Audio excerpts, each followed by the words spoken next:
Mystery Incorporated. This time, you'll never leave. Who are you and how do you know us? I'm surprised you've forgotten, Mr. Perfect Big Chin Man.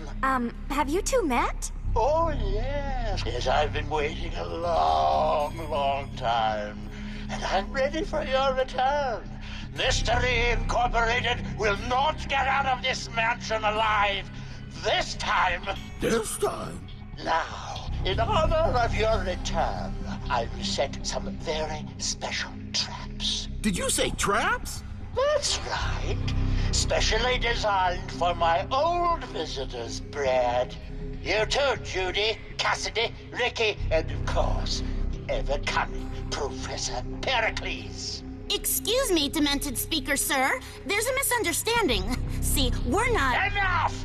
You'll never get my treasure!